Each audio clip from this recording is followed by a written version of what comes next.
Bienvenue, chers téléspectateurs, à cette édition. Voici d'abord les principaux titres. La Fédération nationale des syndicats du secteur de l'enseignement et de l'éducation du Burundi, FENASEB, salue la mesure de libération de Mme Emilienne Sibomana, secrétaire au lycée technique Christ Roi de Mouchacha, incarcérée depuis près de 2 ans. Et la chronique d'aujourd'hui parle de la pollution de l'environnement qui pousse certaines espèces comme les moqueques à fuir leur habitat naturel. Voilà le sommaire. De citer les détails.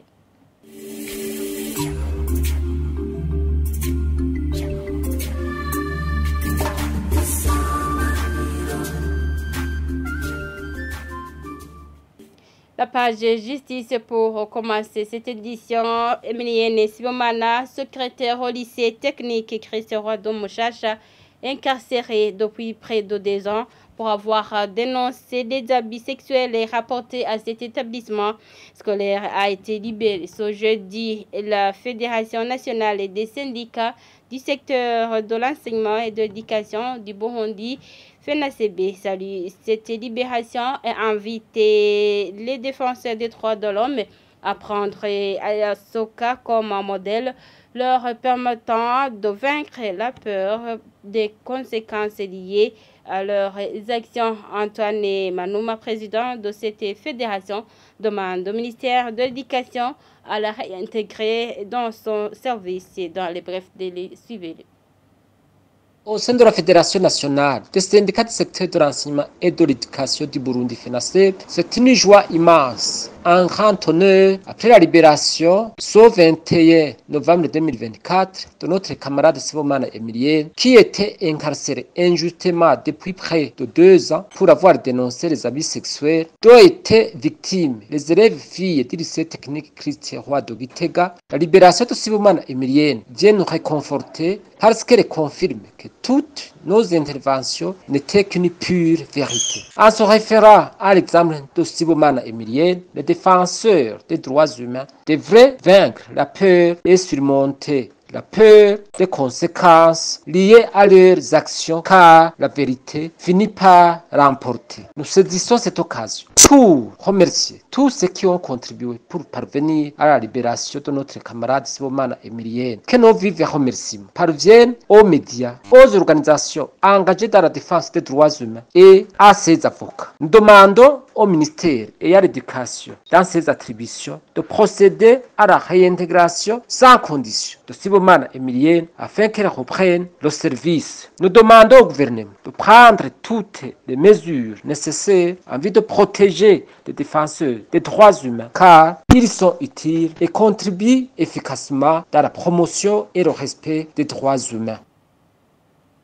Et la coalition spéciale des syndicats des enseignants pour la solidarité nationale, et que c'est son nom en sigle, dénonce que les enseignants qui partent en retraite actuellement sont exigés de payer les salaires perçus après la date de départ. Ils ont donc resté au travail, n'est pas encore averti par leurs supérieurs.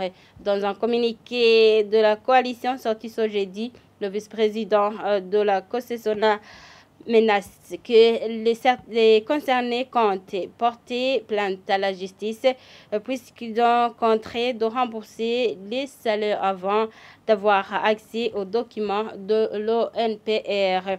Emmanuel Machandal déplore également que la mesure accorant un dernier salaire aux retraités tarde toujours à être mise en œuvre. Suivez-le. Avec la révision du statut général des fonctionnaires, le gouvernement a pris la mesure de mettre en retraite les enseignants ayant atteint 60 ans et plus, sans tenir compte des engagements que ces derniers avaient envers les banques et les institutions financières. Cette mesure de mettre fin précipitamment à la carrière des enseignants s'était fondée sur la promulgation de la loi portant modification de certaines dispositions du Code de protection sociale qui, en son article 6, dispose que le montant mensuel de la pension de vieillesse ou de la pension anticipée est calculé de telle manière qu'il est égal au dernier salaire net du mois précédent, celui de la mise à la retraite pour limite d'âge, celui du constat de l'invalidité ou celui de la mise à la retraite anticipée. Cette loi n'a jamais été mise en application il y a de cela plus de 4 ans. De plus, l'accès aux documents exigés par l'UNPR, à savoir la lettre de mise à la retraite et le document de mise à jour de la carrière, a pris plus de 5 mois. Aujourd'hui, on assiste à un phénomène nouveau où un enseignant ayant presté au-delà de la date de départ à la retraite, parce que son chef hiérarchique ne l'a pas averti et que l'année scolaire n'était pas clôturée, est contraint de payer les salaires perçus pour avoir accès aux documents exigés par l'UNPR. Or, selon l'article 105, alinéa 3 du statut général fonctionnaire, je cite, la décision de mise à retraite est prise par le ministre et à la fonction publique dans cette attribution sur les propositions du ministre dont relève le fonctionnaire. Fin de citation. À notre entendement, si la fonction publique exige le paiement de ses salaires dûment perçus par l'enseignant retraité alors qu'il était au service et que ce dernier n'avait pas été averti, il sera dans l'obligation de recourir à la justice et d'exiger les frais de consultance du travail accompli. Pour éviter qu'il en soit ainsi, les syndicats des enseignants demandent la restitution des paiements déjà effectués par les enseignants retraités et l'octroi sans condition des documents que l'ONPR exige du fonctionnaire parti à retraite. Page environnement, dans la chronique précédente, l'enseignant et chercheur à l'Université du Burundi a expliqué la pollution des eaux du lac Tanganyika suite aux déchets qui déversent dans le lac.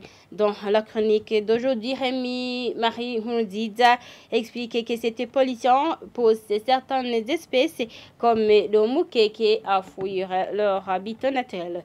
Il a également signalé que les hommes pourraient être contaminés par des maladies comme le cancer en consommant des ndagla ou des mukeke contaminés par les toxines issues de ces déchets. Sheila Irambona pour plus de détails. Ce chercheur en hydrologie explique que les déchets qui se déversent dans le lac Tanganyika ont des effets négatifs sur la biodiversité et donne l'exemple des poissons dits mukeke qui fuient son milieu naturel déjà pollué. Les déchets que nous jetons dans le lac ont une lourde conséquence sur la biodiversité du lac. D'abord, il y a le milieu naturel, chaque espèce a son milieu naturel. Ça veut dire que si son milieu naturel est perturbé, ça veut dire que l'espèce va chercher des moyens, soit l'espèce va mourir ou bien l'espèce va fuir le milieu. Il ajoute également que la pollution du lac Tanganyika a des conséquences négatives sur la santé des consommateurs de ndagara ou mukeke qui sont déjà contaminés par les toxines. Selon lui, ces derniers peuvent attraper des maladies comme le cancer. La pollution du lac a un impact négatif sur la santé même des consommateurs de l'eau du lac. Je donnerai à titre d'exemple, on peut trouver dans l'eau du lac par exemple les métaux lourds, ce qu'on appelle les métaux lourds. Alors les métaux lourds, ils ont en effet ce qu'on appelle l'effet accumulateur, bioaccumulateur, ça veut dire qu'ils s'accumulent dans les tissus par exemple des poissons et que quelqu'un va consommer en retour le poisson qui est contaminé par ces métaux lourds, alors l'homme va accumuler petit à petit ces métaux lourds. Alors ces métaux lourds sont de lourdes conséquences parce qu'ils peuvent être à la base des cancers.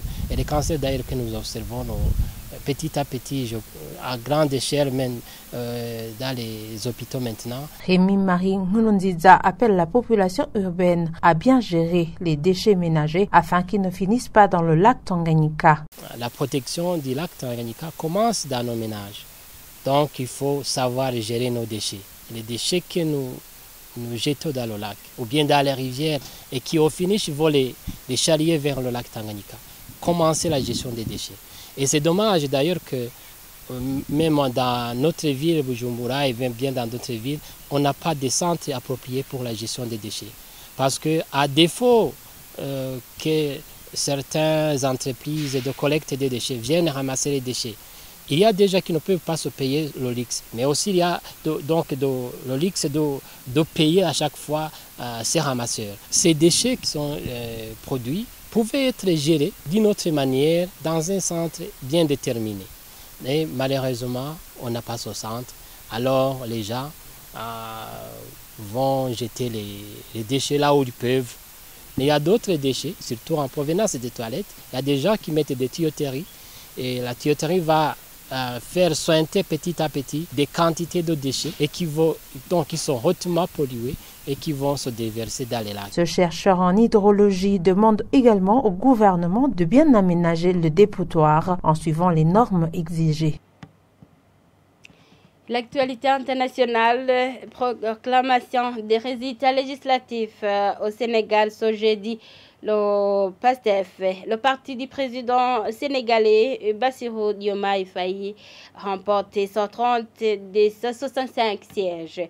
Les informations tirées sur Africa News indiquent qu'un délai de 48 heures a été donné à ceux qui le veulent pour contester les résultats. Images et commentaires.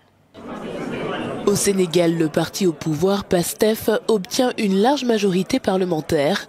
Selon des résultats provisoires publiés jeudi, le président sénégalais Bassirou Diomaye Faye a remporté 130 sièges sur 165 lors des élections législatives. Il s'assure ainsi une nette majorité au Parlement et un mandat pour poursuivre les réformes promises. Monsieur Faye, qui est arrivé au pouvoir en avril après une victoire électorale écrasante, a dissous la Chambre 2 ans après le début de son mandat de 5 ans, le 12 septembre. Il a accusé l'opposition de refuser d'adopter des projets de loi émanant de l'exécutif. C'est la première fois depuis 1988 et la victoire du Parti socialiste d'Abdou Diouf qu'un parti fait le choix d'aller seul aux élections législatives sans l'aide d'une coalition comme le PASTEF. La coalition Takuwalu, emmenée par l'ancien président Macky Sall, devient la première force de l'opposition avec 16 sièges seulement. L'ancien Premier ministre Amadou Ba, ancien dauphin et nouvel opposant politique de Macky Sall, a lui obtenu 7 sièges et un département. Enfin, la coalition du maire de Dakar, Barthélémy Dias, décroche 3 sièges uniquement. Les partis ont 48 heures pour contester les résultats. Et c'est par-ci que nous mettons un point final à cette édition. Merci de l'avoir suivi. Au revoir.